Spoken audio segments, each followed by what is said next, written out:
During this talk, I am going to cover two topics in relation to motor control of skills and its impact on developing effectiveness in physical activity, including motor and executive programs and their impact on the learning of movement skills, and types of motor control and their impact on movement skill acquisition and competence in physical activity. Part 1. Firstly, we will start with motor and executive programs and their impact on the learning of movement skills. An executive motor program, also known as an EMP, is something that is made up of subroutines. Subroutines are the several parts which make up the overall motor program. Motor programs are hierarchical and sequential, as the plan follows the movements in order. An example of an EMP would be a forward row in gymnastics, as this plan is made up of generalised movements which are stored in the long-term memory. For example, this plan of subroutines would go as follows: stance, body lean forwards to ground, hand contact with ground, head tucked under, body roll, and push up and follow through to stance. Part 2. As well as knowing this, you should know the link between open loop control level 1 and the autonomous phase of learning. The autonomous phase of learning is the third and final stage in which performers require minimum conscious thought when performing their skill and are considered elite players.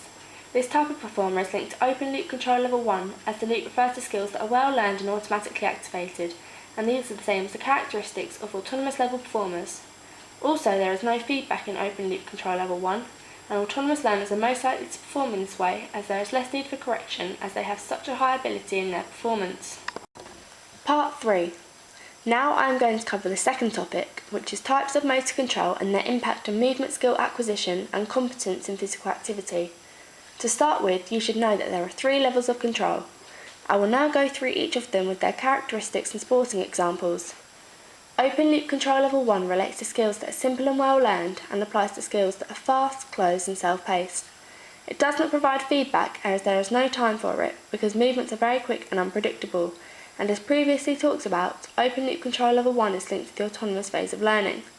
A sporting example in this loop would be in cricket, where a wicket-keeper is waiting to catch a ball and has to suddenly react and move their body in order to catch it, with no warning and no thinking time. Closed loop control level 2 is important in the learning and control of skills. This level has the shortest loop of the 2 closed loop control levels, but it does involve feedback that goes directly to the muscles and bypasses the brain. It also allows for quick subconscious adjustments. An example of a movement skill in this situation would be doing a back somersault in trampolining and over-rotating, and so your body automatically tenses and leans forward as you land to make sure you don't fall back. This happens without thought. This type of control is also linked to the associative phase of learning.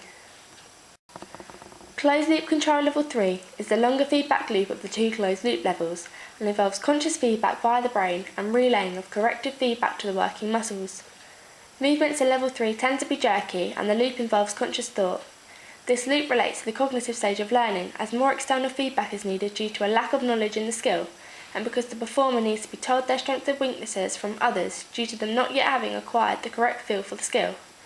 A sporting example for this loop would be a netball pass, as it is the beginning skill of netball and can be given external feedback as to how successful the movement is, and because you are working with a minimum of one other person, this is capable of happening.